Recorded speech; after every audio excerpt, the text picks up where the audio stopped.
200 meters of water resistance, self-winding automatic movement from Seiko NH35, sapphire glass with anti-reflective coating, 90-click chronograph aluminium bezel, in line with the vintage watch it is inspired by.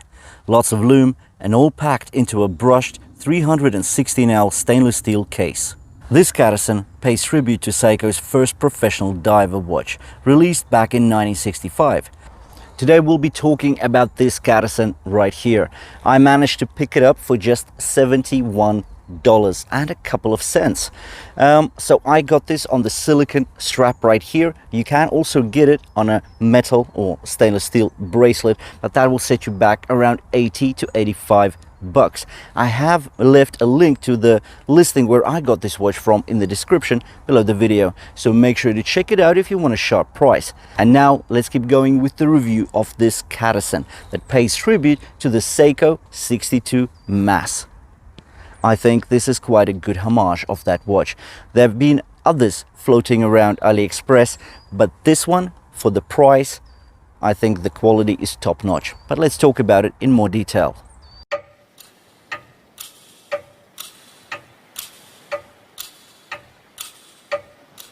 From the moment you lay your eyes on the CADISEN diver, you notice how elegant and compact this timepiece is. The diameter is just 37.9 millimeters. The lug-to-lug measurement is 46 millimeters, while the lug-to-lug width is just 18 millimeters. We'll talk about that in just a second.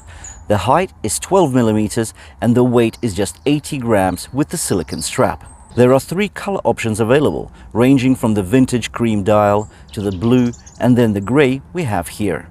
Considering the lug-to-lug width is just 18 millimeters, while the case diameter is just short of 38 millimeters, the proportions of this lug-to-lug width versus case diameter give away that it's the classic vintage look CADISEN was going for with this watch. The strap width at the lugs is less than half the diameter of the watch. Looking down at the watch, the case does look like it was chiseled out of a solid piece of steel. The case sides transition with sharp angles to the lugs, yet all chamfers are smoothed and the beveled edges are not sharp or crude in any place. We have a laterally brushed case on the sides. On top we have the radial brushing style around the bezel and all the way down to the edge of the lugs. We can also see that the lugs actually curve down, hugging the watch closer to your wrist, making it look better on the slender wrists as well. But considering this is a 38mm case, it would fit almost any wrist size. There are 2 variants of straps that come with this watch. So firstly, you can get the silicone strap as I did here, or you could get the metal or the stainless steel bracelet. Now I went with the silicone strap for a number of reasons. Firstly, it's lighter. With this strap, the watch is just 80 grams. That's very light indeed. Second reason is that the original 62 Mass actually came on a TPU rubber strap as well, and it had a very long strap so it could fit over the diver's costume on the diver that was going to be submerged underwater. With this strap we get a milled steel classic watch type clasp. It's thick and meaty. The lateral brushing is also in line with the case sides. On the underside we get a screw down case back. You will notice the radial brushing on the lugs and the actual case back as well. The watch specs are listed on the perimeter of the case back, otherwise it's lacking of any other decorations. The screw and crown is slightly larger than average, perfect for convenient adjustment even if in gloves and underwater. It's signed with the CADISEN logo on the polished edge. There are just 2 polished surfaces on this watch case, the crown and the coin-like sides of the bezel. The bezel has good grip around the circumference. We get an aluminium insert here, much like the original Seiko 62 Mass. A key takeaway here is that we have a 90-click unidirectional bezel. The bezel action is close to perfect. Overall, the design of this watch is well detailed and crisp. The layers of elements on this watch case are proportional and very distinctive. The dial is a work of art, no less. We get a sunburst effect from the center to the dial edges.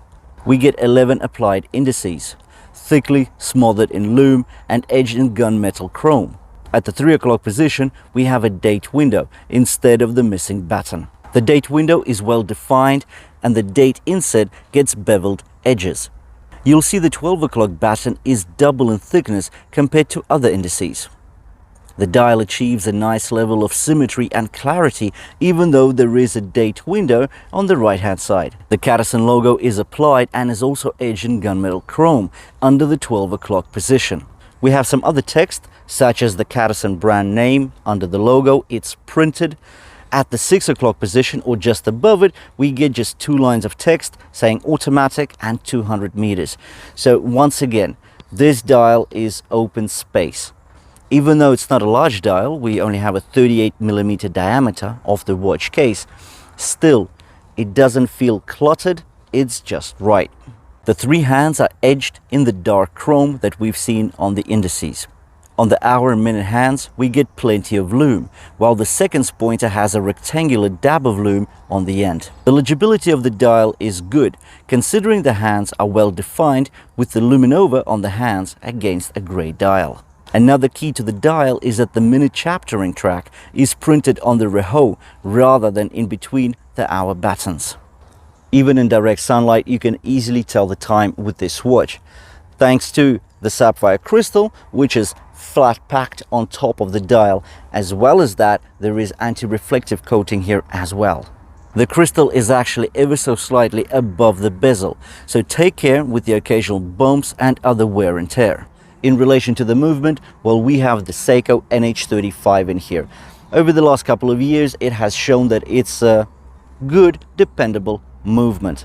It's rather accurate and it does get 41 hours of power reserve. So with the $71 that I've spent on this watch, do I think it's too much? Do I think like I've underpaid? Well, I don't think that I've underpaid, but I can say that it's definitely worth its sub $100 price tag. And $71, I think it's a very sharp price. So I've left a link to the listing I got this watch from in the description below the video, so make sure to check it out if you are looking for a sharp price. Thanks for watching this video. If you have enjoyed the review, please drop me a like. If you want to see more of the same, you know what to do. Please hit the red subscribe button below the video, and I'll see you in the next one.